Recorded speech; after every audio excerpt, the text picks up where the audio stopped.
Happy and his pal, a robotic stowaway named Half, are on a mission. Find whoever stole Half's missing pieces and get those pieces back. After promising each other that they'd pursue even the faintest of clues to the furthest of corners, our spacefaring duo have bounced from one adventure to the next, hoping that eventually they'll end up in the right place at the right time. Their next stop, a tiny little oasis on a giant planet of star-spewing volcanoes, a place where robots melt and humans bake, and magic-imbued stars rule the land, or so they think. Happy Astronaut is perfect for readers of all ages, filled with action, humor, and heart. This debut issue will have many exciting covers to choose from, including a blank sketch cover variant to commission your very own cover. Recorded live from the secret underground lair of Crimson Cowl Comics and Collectibles, this is the Crimson Cowl Comic Club Podcast.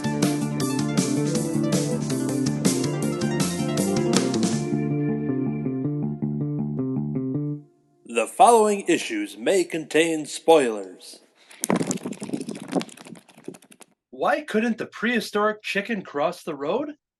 Because it hadn't been invented yet. I'm Anthony. I'm Kirby. And I'm Katie.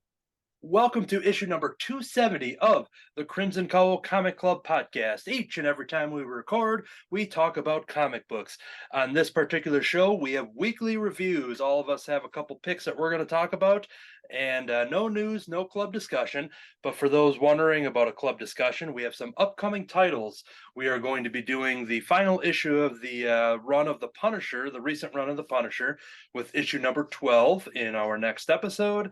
And then future issues of Once Upon a Time at the End of the World, number 7, Berserker, Poetry of Madness, the one-shot, Marvel Age 1000, the one-shot, Marvel Unleashed, which is a 4-issue miniseries, and Alligator Loki, which is another one-shot. So there's some upcoming club discussions we will be doing here on the show.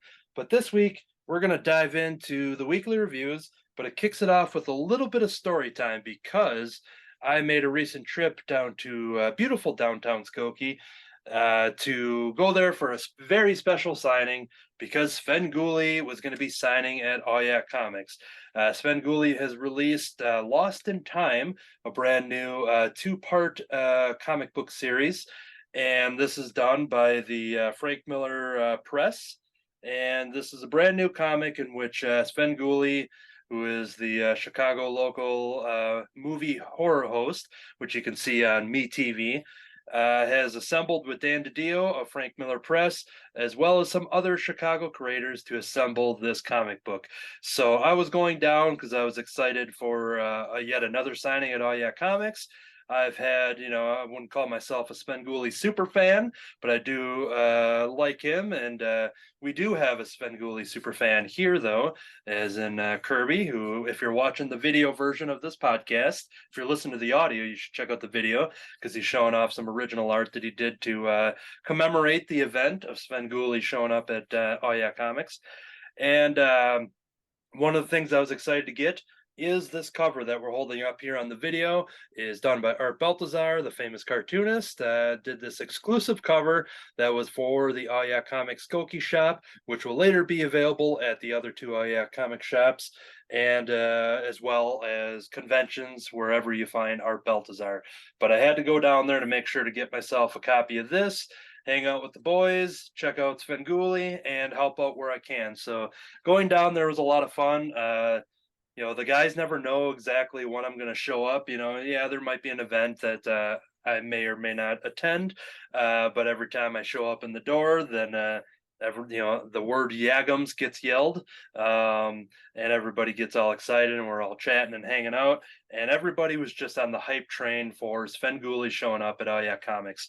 And what was cool about that is that once he showed up, it was just like everybody was cheering and clapping. There's a photo of me like clearing the way. Art's son was going ahead taking some photography throughout the day, which you can see on the Ayak Comics Skokie Facebook page and Instagram pages.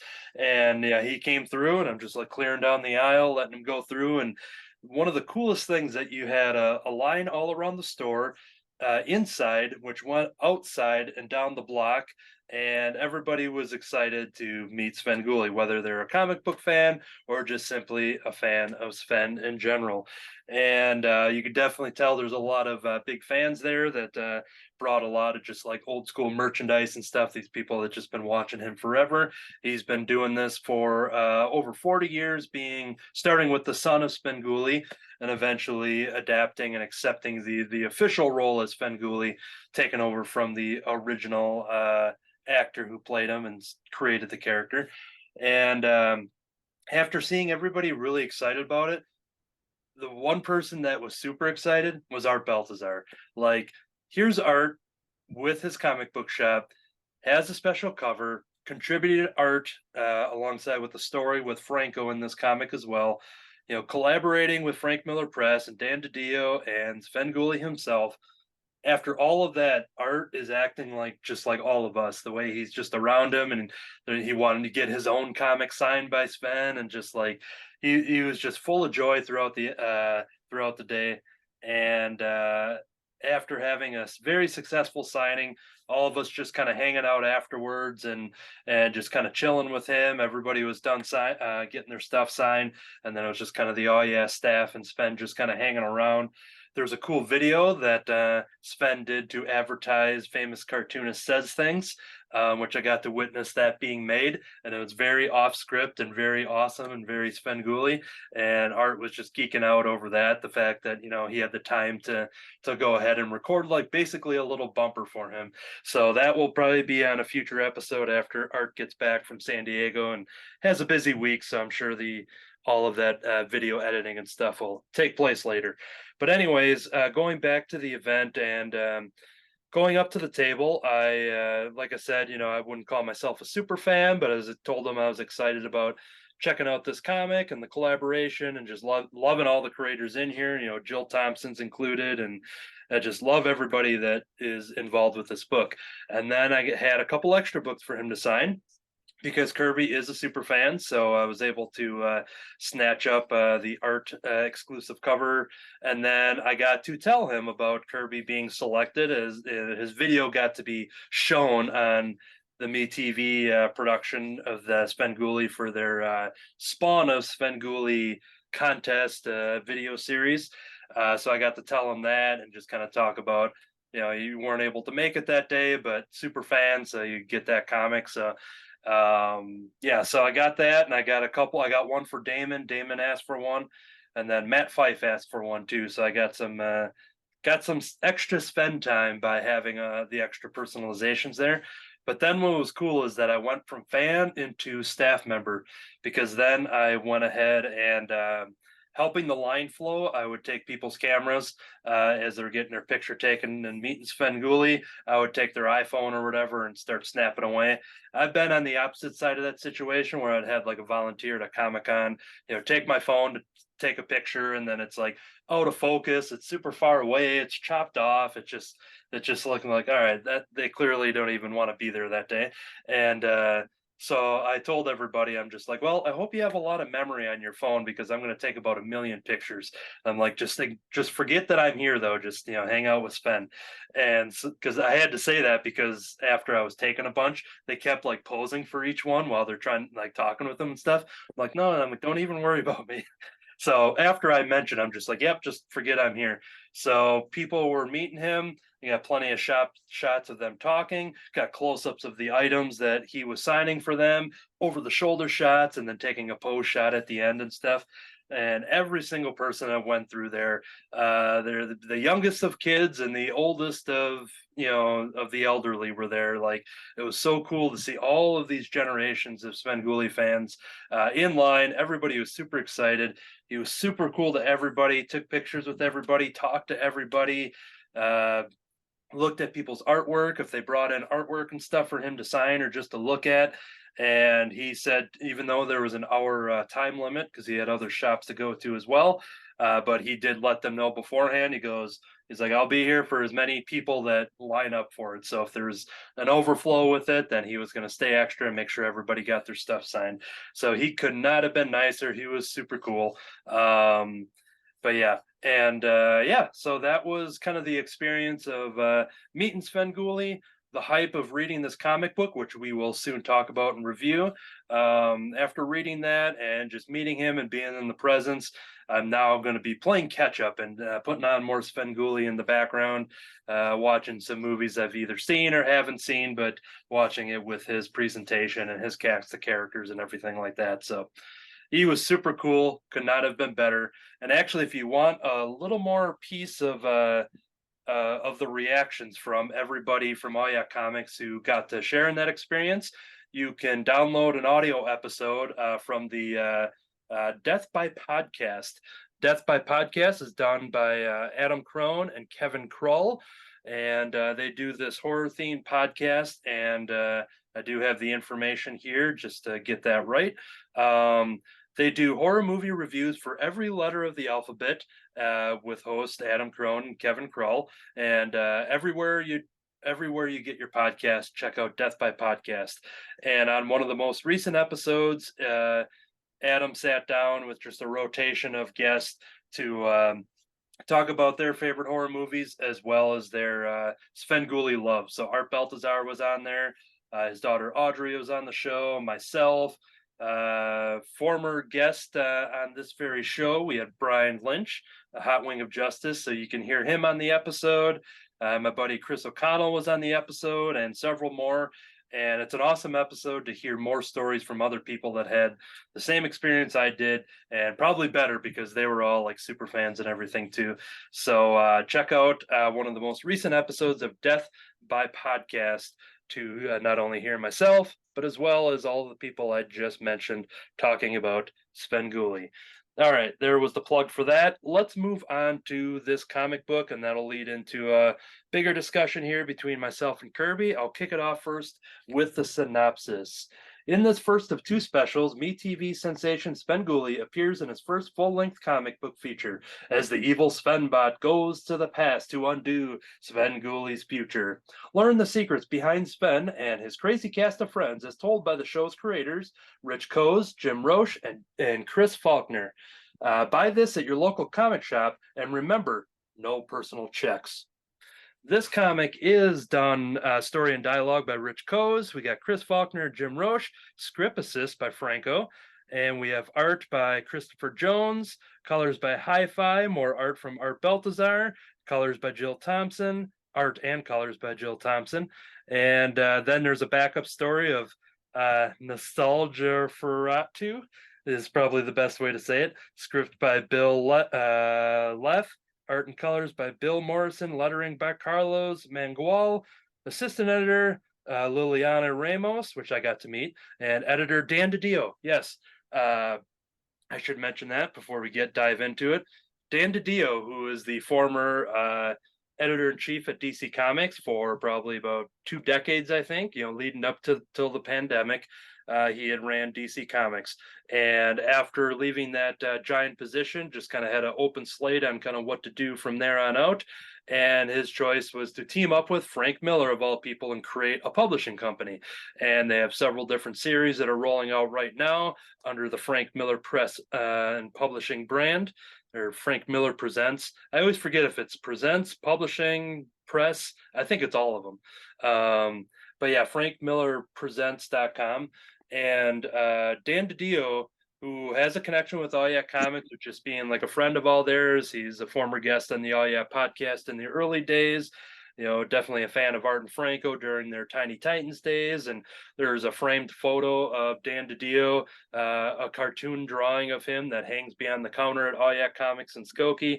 And we're hanging out there in line. And I noticed Dan DiDio walking in. He wasn't scheduled to be there, and I'm like, holy crap, Dan DiDio's here. And then Art turned around, and Art had no idea that Dan was showing up either. It was a complete surprise, and I got to witness that when Art saw that Dan showed up, and they were super excited to see each other. Dan hung out for the signing and literally hopped on a plane and went back home. Like he showed up to be there for the signing and hang out with Sven and the boys and check out the comic shop and such. And it was super cool. It was one thing I anticipated it, but he wasn't on the guest list. So I'm like, all right, he's not coming. And then he just showed up out of nowhere. So that was super cool. So yes, Dan DiDio, big thanks to him for being awesome to everybody there. Okay, let's dive into this comic book that he put out through the Frank Miller Presents and kick it off with Kirby here. As a Svengoolie super fan, what did you think of this comic book? Well, first off, there was also another super fan there, Scope, that also got his video for Spawn of Svengoolie showing on the show. Yes, And I would have loved to have seen his reaction. With Sven, I've seen some pictures. It kind of looked like he took over for taking photos also for people for a little while. But yeah, I would have loved to see his whole interaction with Well, Svengoolie. I was the one that I happened to be there to take his photos, so I got to witness his meet and greet and him mentioning that and everything. And he was wearing, a Svengoolie shirt and everything, and one of the classic shirts. I think it was like the anniversary shirt or something. And but yeah, his meet and greet was pretty cool. And yeah, Skokey Spidey, Mike Campabassa, who is from the Oh Yeah podcast, and of course, the star of Spring Break Lawyer. Check it out on VHS everywhere. But yes, and he was also there, and it was a great time. Everybody just loved it. But other than that, this book was done wonderfully in the standard B horror feel. It fit with Svengoolie great. You get your Kerwin, our talking chicken. We get the coffin, the talking coffin. We get the talking skull. Are all a big part of this first story, where we have another horror host character that kind of wants to take over the world that Sven got lucky enough to jump into, and you get to see a lot of your characters throughout this. They're pretty much, I'd say, a large majority of the main characters from the Svengoolie show pop up on here throughout the book. Well, one doesn't really pop up through a doorway, but you get the doorway interaction Yeah, through the book like you do with if you do watch the regular TV show.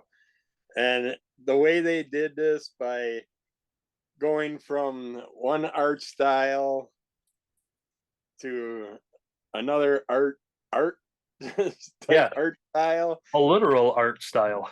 from Art Baltazar, and it just I loved how it jumped around. I originally thought when I ordered this and heard about it, my mind instantly went to 3 short stories is what we were going to get, That's not what I thought too. 3 artists doing one story.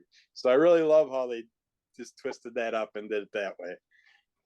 In the back, we get a nice little history lesson back to how Svengoolie took over for Sven back in the day. And I mean, this goes back to the 70s and earlier. I mean, this Yeah, has been going on forever, and he got brought back in through MeTV. So all the updated episodes are new episodes, which are nice. You get to see little sideshow things when he does the cons and conventions. Heck, we might even see a Art Baltazar signing thing pop up on one of the next few weeks that'd be shows. sweet. He usually does keep them pretty current, which is nice. And then, like Anthony mentioned, in the back we get a little story of from nostalgia nostalgia for Atu. That was the best one. That's better than I said it. And if you don't know Sven, you wouldn't think of him as a character, but he is a character from the show that's been on the show before. So that's what was nice about that too, seeing that pop up in the end of this. But yeah, this was very well done with Sven writing it and everything. He knows what he's talking about. He knows where to go with the B style horror, and he did a perfect job with it. And I just love this. I read it this afternoon, and it's a nice thicker comic, but still a good quick read. But yeah, it keeps you intrigued. And we also get our Svenbot character, the robotic Sven, which also has made appearances on the show. So it's this is just great nostalgia for not seeing much of Svengoolie in pages or paper for a while. This is a great comeback, and I hope they go beyond just the 2 issues. So we'll see what happens. Yeah, it is definitely a love letter to Svengoolie, obviously with him, being the creative force behind it. And that was cool too to see it. Not that he's just kind of an overall, executive producer or something. The fact that, the people who put on the show are the ones that are putting on the comic. It's not, I'm sure that Franco's help and anybody else jumping in to write it would have been fine too. But it's kind of cool because you don't see that as much as you would expect him just to be an overall approving it. So it's kind of cool to see that his hands was all over this, and pretty fun time traveling story. And yeah, like you said, with the different art styles, it really played to the script, and would even play some jokes into the reason why it changed art styles. So it kept the tone of Svengoolie throughout. Super fun. And I thought it was great. I loved it. And this comic, if anything, just like I said, got me more charged up to check out Svengoolie. And it had that nice flow because Svengoolie was part of the story for once, instead of doing the story kind of like what they've been doing with the little short Elvira runs. The horror host is becoming part of the horror, and I they do that. So yeah, just like the opening thing of seeing like behind the scenes of the set, and the throwing of the rubber chickens, and like it just had a really good vibe to it. And it also gave Art Baltazar a reason to draw the Three Stooges in caveman form. So I'll just give that as a little tease. And if you watch MeTV Svengoolie every Saturday night, the half hour before Svengoolie is the Three Stooges. Oh, really? Oh, cool. Yep. Well, that makes even more sense. I thought maybe it was just a way for Art to draw someone that looks like John Suntress there, because that's I think that's why he kind of threw them in there. But yeah, it definitely has John Suntress look. Got the hair. But yeah, I thought this was fantastic and just very expertly done, and just so much well worth the money. And yeah, so there will be a part 2 of this one. Some extra excitement. I'm hoping that they get to have him back at the shop, because Svengoolie was awesome. Yeah, I should mention this too, because I just realized that they have an advertisement in here in the back for Toonie. Yeah. Saturday mornings on MeTV, they have Toonie, which is part of the Svengoolie little oddball offshoots, and they do a whole children's cartoon thing every Saturday morning with those characters, these two guys. And for a little while after Svengoolie now got bumped to the 2.5 hour mark, so he can show longer films that everybody wanted to see that he was never able to, because he only had that 2 hour time slot. Well, for a little while they did Sven-Toonie, which is a Kerwin style character in the cartoon, the puppet form, and he did his show for a while with another goofy character, and it didn't go over good with the fans, so they ended up pulling that, and thankfully giving them that extra half hour to show the longer movies now. So history. The setup, I have an art reveal that I teased last week, but before I do that, since I was taking the pictures and he was signing right in front of my Gucci Nana print that is for sale at Oh Yeah Comics in beautiful downtown Skokie. So there's definitely a lot of shots that, after taking good photos of the fans and their Sven meet and greet and everything, I did sneak in a couple angles that also showed my art print. So I got some self-promotion on a bunch of fans' phones and stuff. But so yeah, it was kind of cool to like get that in the shot where I'm like, he has no idea what's going on, but I'm making sure him and my art are in the same photo. Speaking of art, so Art Franco and some of the other local artists came up with some sketches to include for the sale and for the event, to pair it up with the art exclusive store cover. And so they're all limited because they're original sketches. And when I got there, I knew I was definitely going to get one of them. And I saw one of them that was definitely my favorite, just because it's very, it's very Art Baltazar in the moment. If he's drawing a lot of sketches and he's getting tired, and the sketches start to get hurting a little bit, and we're all hanging out and talking, and Art was telling, it was me, Dan DiDio, Art, Skoke was there. There's just like a half dozen of us just kind of talking afterwards, and And Art was telling Dan, being like, "Oh yeah," he's like, "Yeah, I was drawing a bunch of sketches on Monday night, and then I drew one of Svengoolie naked, and then they're all like laughing and stuff." He's like, "Yeah," and somebody bought it because it wasn't on the shelf anymore, and they're all just laughing. Just and Dan was just like who would buy like a picture of Svengoolie naked? And Jim Roche was there listening to it. He's just like, nobody wants to see that, and like everyone was just kind of laughing. And as they were doing that, I was opening up my backpack. I'm like, "Oh, are you talking about this one?"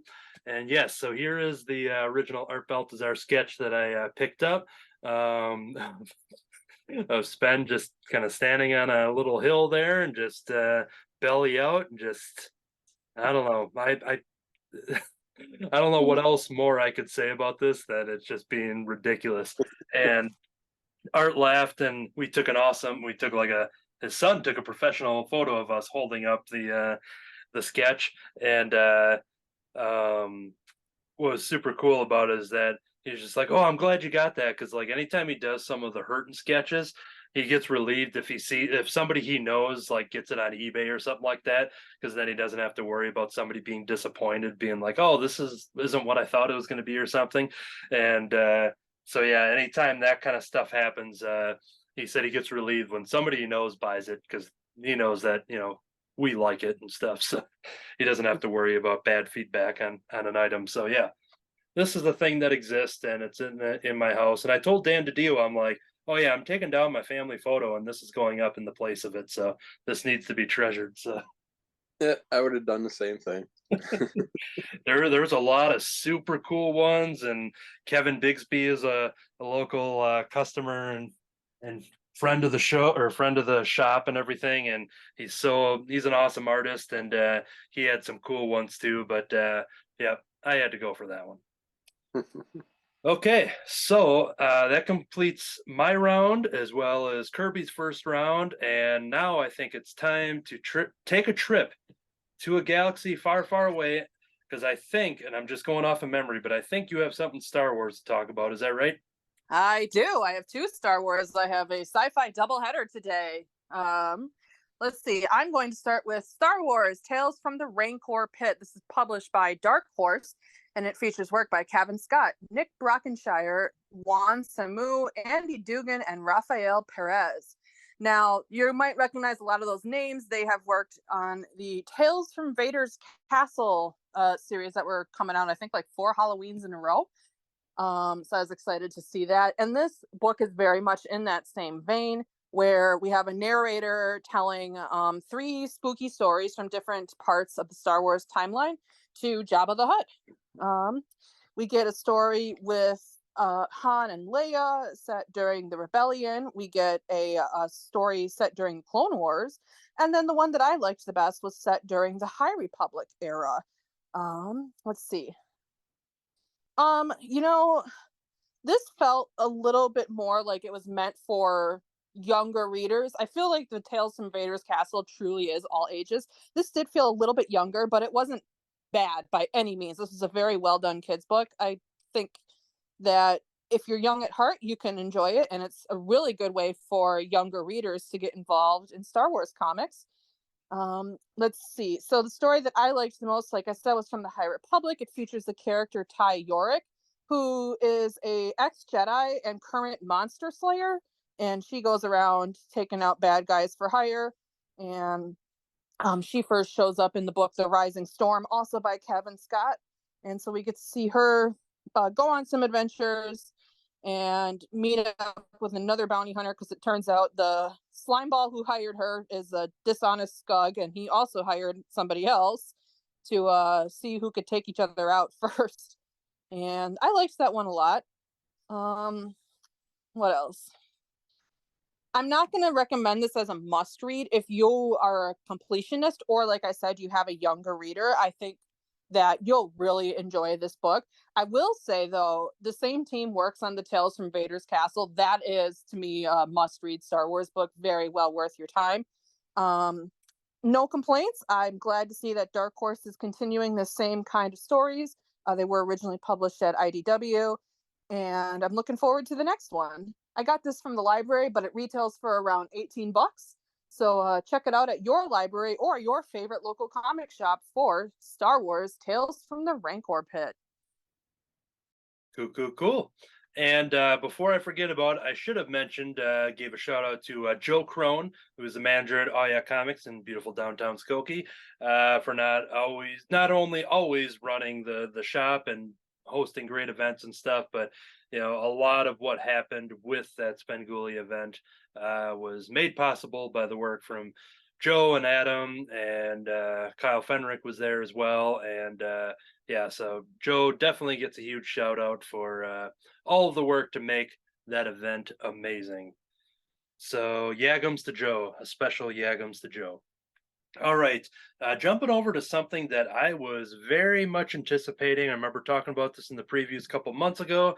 I didn't know what it was. I was intrigued by the titles, intrigued by the cover and the characters, and then I pre-ordered. I think I was up to like 3 issues, and I'm like, all right, I still haven't got issue 1 yet. And the way you pre-order comics, I'm like, I'm hesitant to order a 4th one, and this book is being delayed, but it finally came out and I feel confident enough to continue on with the pre-order.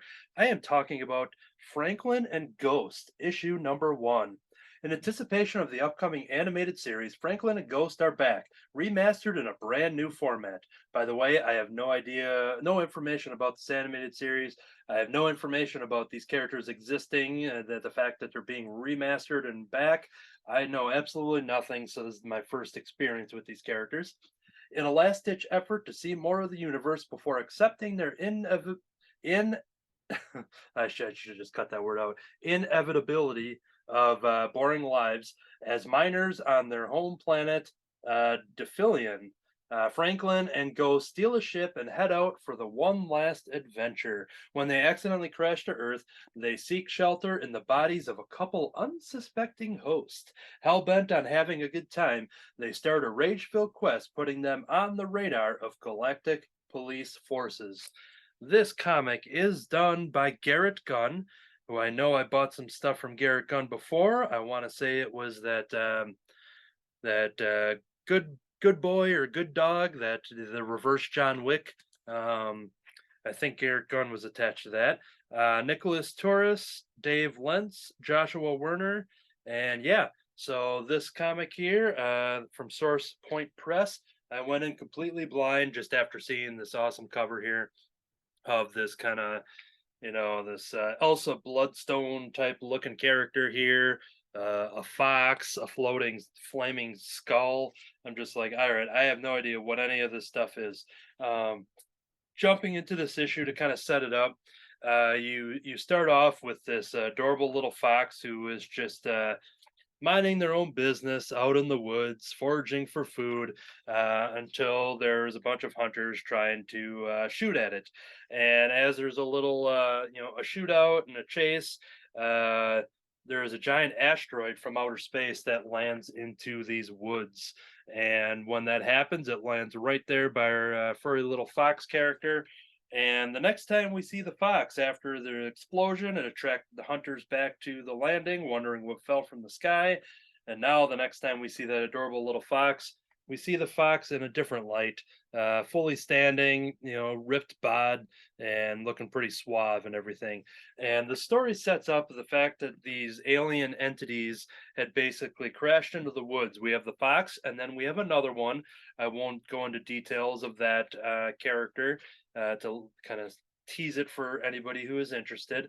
But this fox basically meets up back with these hunters from the first couple pages and wants to get a little revenge after being shot at. And the hunters and the fox definitely have a very a role reversal from how the story started, with the hunters going after the animal. Now you have the animal going after the hunters.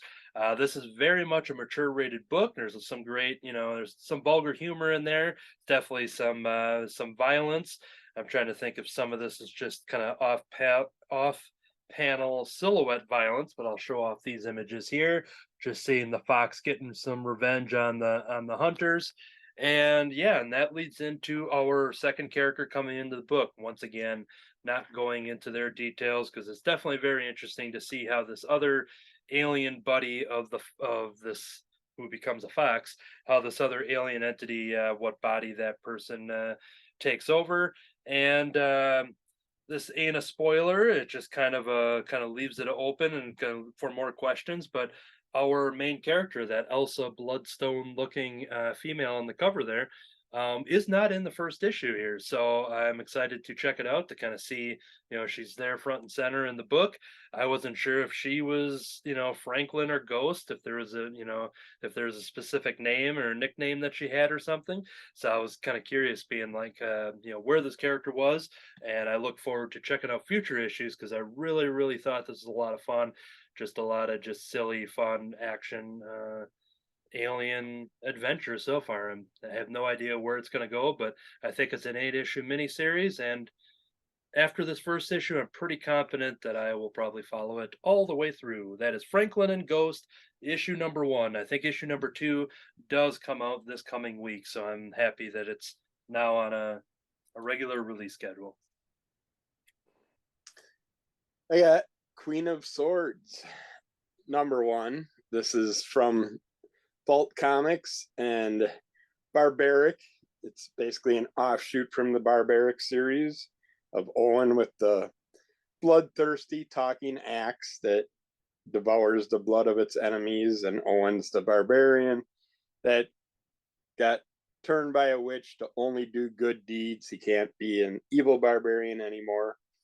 Well, in this story, we're taking 3 of our characters, our witch, our assassin, and our barbarian, with her talking sword that she stole from our vampire character that's still off with Owen. Well, kinda. You got to read the stories to find out. There's been some fun little twists the last. I think there are 4-issue runs that they're doing for the story arcs, but this is an offshoot. While Owen and the rest ended up having to go to hell and deal with everything there being taken off the real world, they went on search for some type of orb, which is going to apparently get them into a talking axe, a bloodthirsty talking axe. So we got a sword that talks. We got not a flail, I mean, not an axe. A sword that talks and a axe that talks. And now we're going to have a flail eventually here. But the sword does not like the barbarian girl, picks on her that he's even surprised that she can carry the thing because she's so weak, because she's a girl. And so they're not getting along at all. They're arguing. Well, our assassin and our witch are arguing constantly because the assassin hates witches because of all the dark arts and stuff they do, but was born as an assassin. So the witch is kind of turning around on her now because it's like, oh, you basically grew up killing people for fun and for a living. So, and you blame me for my dark arts and stuff. So, but they're on search. Well, they start out searching. They need to get some cashola. So they go and search for some pirate's gold. And if you get pirate's gold, of course, there's going to be pirates protecting it in one way, shape, or form, whether they're ghost or real pirates. And that eventually brings a bunch of skeletal pirates come crawling out of the ground and out of the water, and they have to deal with them. And that brings our witch girl to start using her dark powers, and we get to see her abilities. And this storyline basically flows off the witch's, how she grew up, the other witches around her. I don't really want to say certain things that are going to ruin it, but the storyline focuses on her past and brings up a bunch of things from the dark arts and all that. And well, I can't show that either. They got a little adult images in here with the witchcraft and stuff. But they keep traveling for this orb, and when they get to the part of the orb, they find out there's other people also in search of the orb, and there's going to be a big hunt to see who can control the orb and get it in the end. But of course, they're going to be all chasing after each other. I suppose I can see if the synopsis on the back gives us any thing about our characters. We got Sarah is a witch with a checkered past. Ka is an assassin with an agenda all her own. And Deadheart is a barbarian who wants to bash everyone in her path. They'll have to unite their unique skills to track down a powerful foe who's tied their lives together. Get ready to meet your new favorite instrument of death, the evil Gabar, whose spirit is now trapped in Deadheart's sword. Discover the origin of the dark magic that turned Soren into the tattooed witch she is today in this totally new story, the perfect place to step into the world of Barbaric for the first time. Yeah, if you haven't been on Barbaric, you're not going to miss anything by jumping on this. We get a little bit of talk about some of the other characters, but not much in here. So you can look at this as a standalone story by itself if you don't have that. But I suggest going back because Barbaric was awesome. It was so much fun. I can't wait to see where it goes from here. But yeah, Queen of Swords, it's going to be just as much fun as long as the three girls can get together without arguing too much and end up killing each other over petty little things. But yeah, they're starting to get along by the end of this first issue a little better. But yeah, this is a lot of fun. Done by Godin and Diaz, Moriki and Howell. But check it out, Queen of Swords. And I think it's a 4-issue run also. Excellent. All right, we're going to take another journey back to a galaxy far, far away with our Jedi Ambassador, Katie. What's the next Star Wars topic on dock?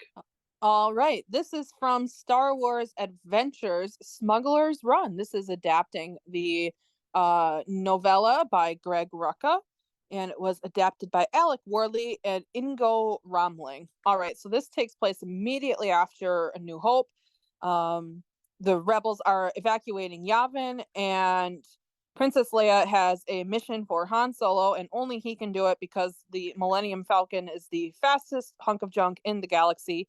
He's going to rescue a rebel agent that has information about potential rebel bases. So very bad news if the Empire got their hands on him. The main bad person in this book is a lady called Commander Beck. I think she might show up again in the Poe Dameron comics. It's been a few years, but the character design looks familiar. So anyway, Han goes to some cruddy garbage crime world where he's always going to those kind of places and has to outrun some Imperials and is finally able to land and, walking through the underworld, trying to find this agent while bounty hunters are out for them too because Jabba wants their money, and just it's generally not a safe place. So they walk into a cantina, try and get some information, end up finding their agent.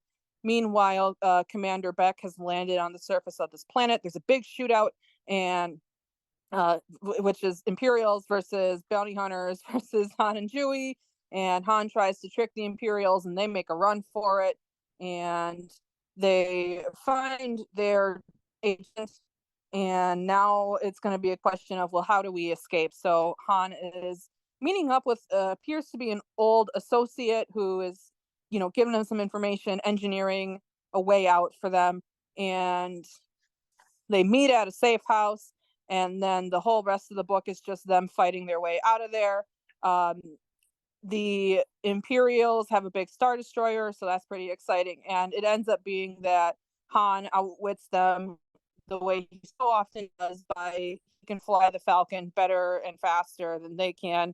And he flew right up against the planetary shield. And if the Star Destroyer, had crashed against that or fired through that, it would have destroyed the city and been, first of all, a humanitarian crisis, but very good for the rebels, because then you could say, oh, look how awful this Empire is. They fired on their own citizens for no reason. And then our good guys get away and escape off into hyperspace. I liked this quite a bit. About a year and a half ago, I think I reviewed another adaptation of a novella from this same line called Weapon of a Jedi. I cannot recommend that one. It had both technical issues and was just not a good read for me. This one, Smugglers Run, I can definitely recommend. I listened to the novella, oh goodness, way back in 2017. It's 6 years ago now, more than that probably. And I really enjoyed it. It's a lovely Han Solo adventure, very fun. I feel like this is something that, yeah, it's definitely meant for younger readers, but I feel like all ages can appreciate it. It is pretty fun. What else? The art is really, really good, which comparing it to the other Weapon of the Jedi book, that I did not enjoy the art in that. And then on a technical level, they made a good decision and updated the font and style they were using for the word bubbles, because the other one was actually hard to read, just due to some stylistic choices. It didn't pop up to look at. I imagine if you know lower vision or more complicated, but this is going with a modern, standard format for word bubbles that we're used to. That are, hey, I can actually like, understand this book better. The characters look like the Millennium looks as she always does, barely hanging together, but somehow still pulls off miracles because she's that special baby. Um, I will say the Millennium Falcon ride at both Disney World and Disneyland is also called Smuggler's Run, and That's, sadly, it has nothing to do with this book. that was a question of mine. I Personally, was wondering. yep, it has nothing to do with this book, which I think is unfortunate. I do love that ride; it's very fun, but having a Millennium Falcon ride without Han Solo is a choice. Not necessarily one that I would have been my first choice, but no, that book does not match up with this. Still a fun ride though. Give it a shot if you get the chance. I enjoyed Smuggler's Run. I got this from the library. I think it retails for between like 15 and 20 bucks. I've also seen it pop up on like Comixology or Kindle Unlimited, so you could probably get it a little cheaper. But I will recommend this one. I enjoyed it. It's a Star Wars adventure, Smuggler's Run. It was originally published by IDW, and Dark Horse may or may not be publishing it. Just keep an eye out for that. But I enjoyed that very much. And we get to say it this time, pump it, Chewie! Excellent.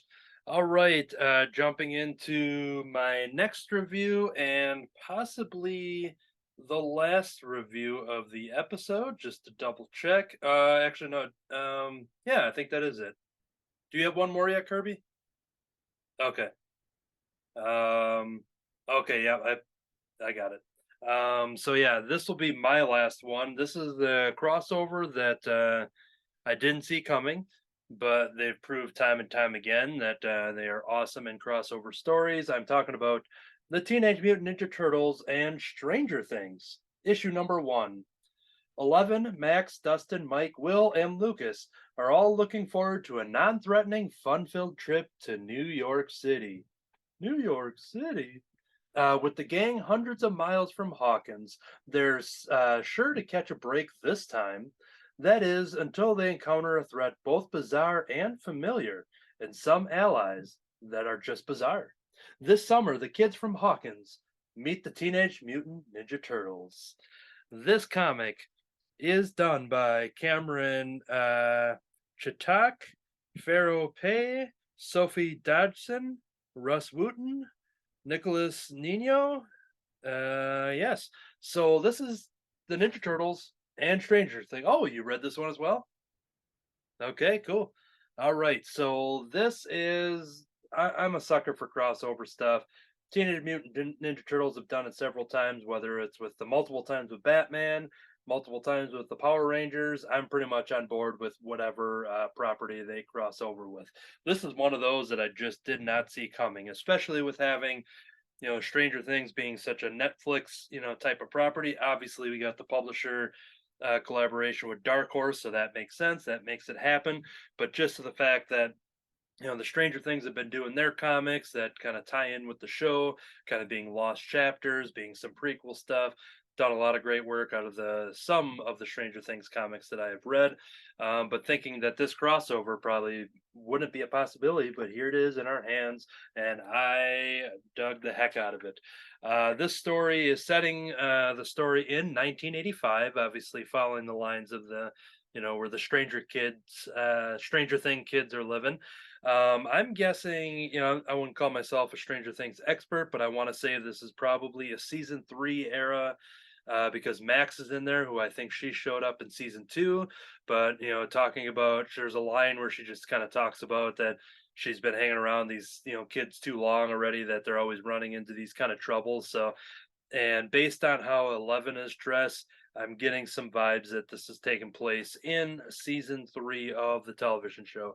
Um, but yeah, this is an adventure where they're kind of on a school trip and they kind of get separated. They're kind of on their own way, and they, of course, fall down. They're in the subway in New York City, and they fall down a path in which they come across some Demogorgon-like creatures that are kind of morphed and combined with some very recognizable creatures from the Teenage Mutant Ninja Turtle world.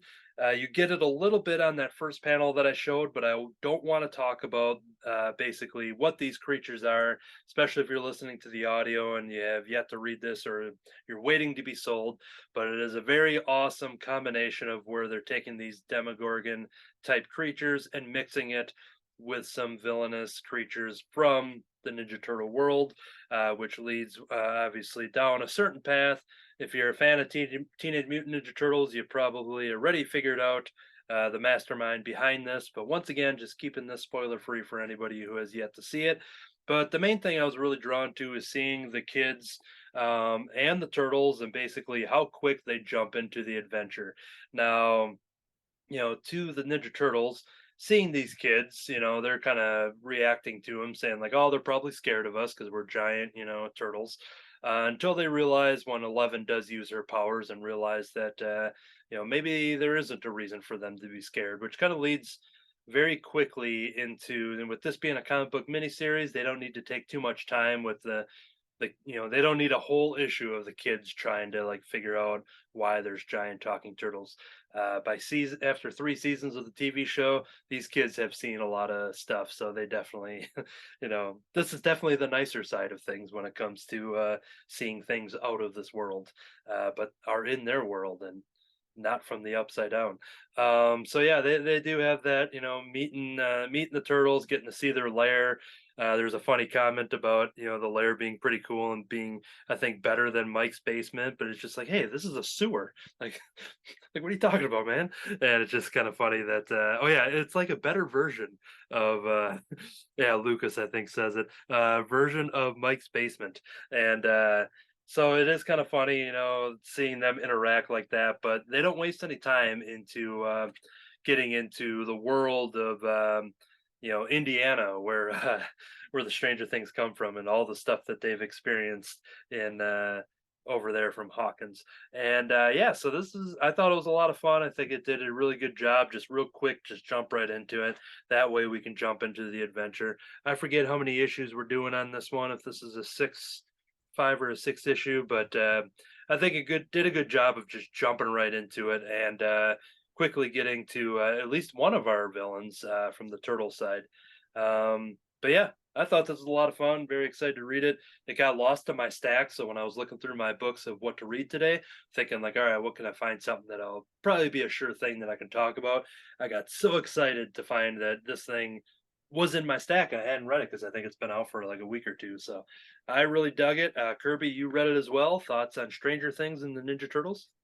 I have yet to finish the first season of Stranger Things. I really enjoyed it when I watched it, but I don't have Netflix at the moment, and I just haven't finished it off. And last weekend when I was at Vendetta Comics, I just grabbed a few comics, and this just happened to be one. I'm like, yeah, what the heck? I haven't read anything with Stranger Things yet, that they've been doing some of these crossovers and stuff. And I figured, yeah, Ninja Turtles, Stranger Things. I thought maybe it was a one shot. Found out it's an ongoing, so I'm gonna have to get the rest of them because I really liked it. But yeah, not.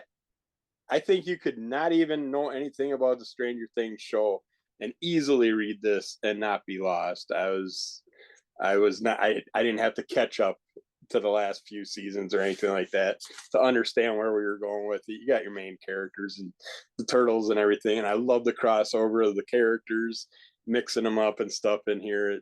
They did a really good job with this. So yeah, that was fun. I'm glad I picked it up. And when I seen you were reviewing it, I'm like, I read that last week.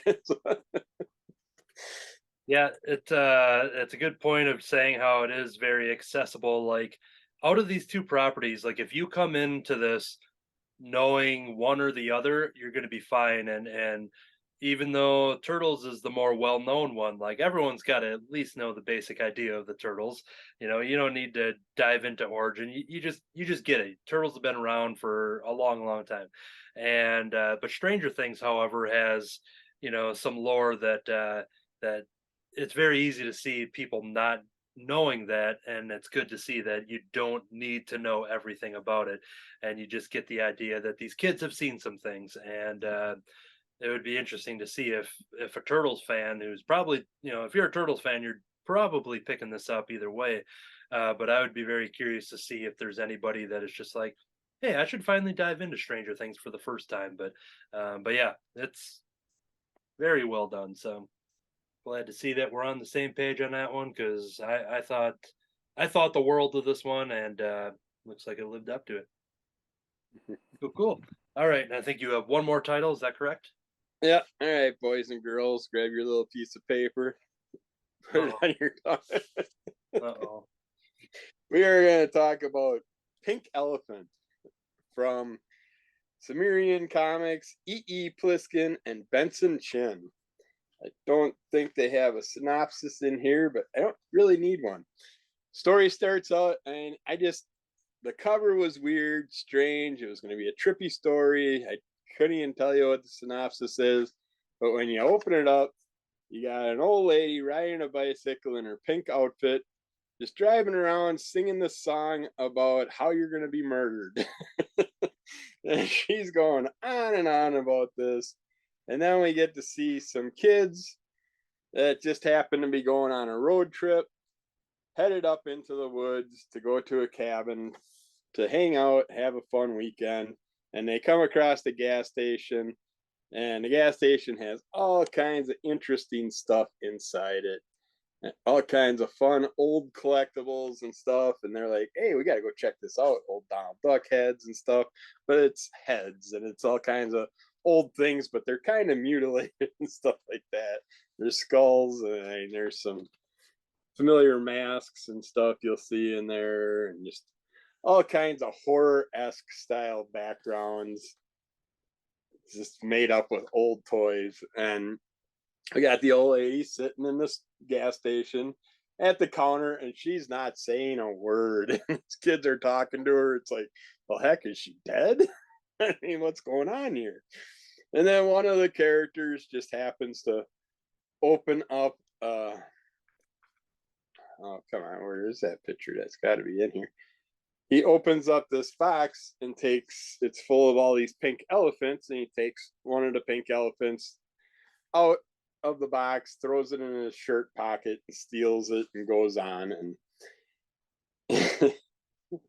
the old lady kind of scares the girls a little bit with some things she does and says. I won't give that away. But they go off to their little cabin in the woods. And they finally get to it. It's kind of got that Evil Dead feel. You're just basically in the middle of nowhere in this small cabin, and the old lady just so happens to be creeping around the woods too a little bit, so singing her song again. But yeah, the guy opens up the elephant, and it just so happens to be 4 square sheets of blotter acid. And there's a bunch of sheets in there, and they're like, oh, this is acid. It's like, it's the weekend, they're gonna make a party of it. And you can imagine what's going to happen down the road with this. But I kept going back and forth about ordering this, and I'm so glad I didn't cancel it. And it's just got that Rob Zombie-esque House of a Thousand Corpses feel to it, the Texas Chainsaw Massacre, all those old scary Evil Dead, the old horror in the woods feel, where you just got that creepy environment where someone's going to end up serving you chicken, and you find out the chicken's made of people or something like that. It just got all that mixed up in here. But yeah, the little lady driving around that bicycle singing these songs, it's just funny, some of the things that she says and does. But yeah, if you like that style horror, you'll definitely enjoy this. I think this is only going to be like a 3-issue run. But yeah, they're shorter. They're smaller than a normal comic book. It's just a little bit shorter, but yeah, great read, quick read. But it was a lot of fun. I can't wait to see what happens the next day. Excellent. Yeah, I wore pink not only to celebrate Art Baltazar and talking about the Svengoolie, as well as the time of this recording is the weekend that Barbie came out, and I saw it and I loved it. So that's why I was wearing pink, and then now it just kind of co-opted into this too. So all right, that is actually going to do it then for this week's show. A healthy round of the weekly reviews from us here at the Crimson Cowl Comic Club. In future episodes, we will be doing the club discussion as the picks that I talked about earlier in the show. Our next episode is going to be a milestone, not with the numbering. This is issue 270, but with the fact that most of us, if not all of us, from the club are going to be in person. There's going to be a patio party that is being hosted by David, and we're planning to set up the recording to do the club in person. And it'll be exciting to kind of get together with the Crimson Cowl Comic Club in person once again.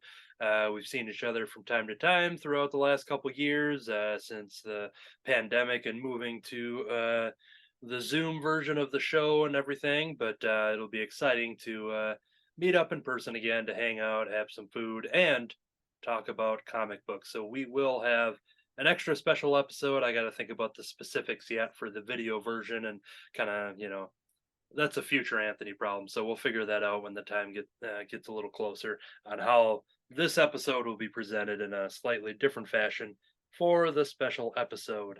But here are all of our plugs. CrimsonCowl.com if you want information on Crimson Cowl Media and original web comics that are being done there. And also Crimson Cowl Comic Club on YouTube. Check out the video version of the show. It's I think a much better version when you get to see the show and tell and the stuff that we're holding up as we're talking about the reviews, especially when we're talking about stories and things like that. So subscribe and like to Crimson Cowl Comic Club on YouTube. Also, as a YouTube exclusive, is the Hellboy Book Club series, going through the giant library editions. At the time of this recording, we are going to be cracking open volume 6 of 7 of these. So a couple episodes are available at the moment. We got several in the bank just to hold this over, and those will be slowly being released as we discuss the Hellboy comics. Mostly myself, Kirby, and Damon. So check that out exclusively on YouTube. And then we have The Crimson Cowl, all one word, on Instagram. There's not a lot of activity going on there, but I think I'll use it for this coming episode to show off some of the stuff from Svengoolie from the signing at Oh Yeah Comics. So check out The Crimson Cowl on Instagram. And if you want to listen to the audio version, you can subscribe, rate, and review Crimson Cowl Comic Club on iTunes. If you want to email us questions or concerns, or possibly future fun questions for a letters page for all of us to ask in a future episode, Crimson Cowl Comic Club at yahoo.com. Kirby has a spin-off podcast, Under the Cowl of MS. If there are brand new people checking this out because of our talking about Svengoolie and the experience and the signing, let the people know there a little bit about Under the Cowl of MS. The audio version's been slacking other than previews I'll keep putting out there, and then some of the health segments. But I'm mainly going to YouTube now because I enjoy doing the comic reviews on videos and stuff. That way you get to see what I'm talking about. So focus on the YouTube, and then you got my Instagram and stuff with the artwork and stuff that I've been putting out. But yeah, we've been focusing more on doing the art combination with the different comic releases and a couple little unpackings and stuff. So we're kind of in the works of mixing things up a little bit and changing it around. So. Cool. So yeah, subscribe to Under the Cowl of MS, especially on YouTube, and then wherever you get your podcast. And then I have some hobby artist accounts. Anthony Latch, LAATSCH, on Facebook and Instagram to follow my journey as a hobby artist. And then especially Cartoonist by Night on YouTube. It is a show that I co-created and I host alongside the Kid Slapshot creator, Troy Dungara, as well as the Happy Astronaut creators, Matt Fife and Matt Rogers. We have Cartoonist by Night. We have several episodes up there right now, a couple themed episodes talking about our love for Oh Yeah Comics, Teenage Mutant Ninja Turtles, the creation of Happy Astronaut, which is going to be out in August as a comic book from Keenspot. We have an episode we just dropped on Archie Comics, which is has a pretty awesome life achievement that I reveal in that episode. I'm going to start talking about it on Crimson Cowl when we meet in person. So I have some cool show and tell stuff for the club, but you can get the sneak peek of it right now on Cartoonist by Night by checking out the episode all about Archie Comics. And then at the time of this release, there'll probably be, or recording, there'll probably be a 3-hour random episode being dropped that we recorded myself and the Mats for Cartoonist by Night. So there's a 3-hour episode that is just waiting to be published by the point of my finger here. Hit the publish button. So check out Cartoonist by Night, a show where we all hang out and draw and have fun. And I think that is going to do it. And as actually one final plug there for Death by Podcast. Listen to myself. If I line it up here with my shoulders, looks like my head is now the skull. This, by the way, is done by Eric Wolfgang, who we've talked about on the show many a times. He is the artist for the logo of Death by Podcast. So definitely check that out in one of the recent episodes, all about Svengoolie and a roundtable, including myself, the famous cartoonist Art Baltazar, and many, many more. Once again, a special thanks to Joe Crone, manager of Oh Yeah Comics, for making all the magic happen. That is going to do it for this episode of the Crimson Cowl Comic Club. This whole time, I've been in an inferior Mr. Monopoly. I've been traveling through time on a pink elephant, hanging out with Spenbot, trying to stop an assassin, a barbarian, and a witch. And I've been cleaning my room. To be continued.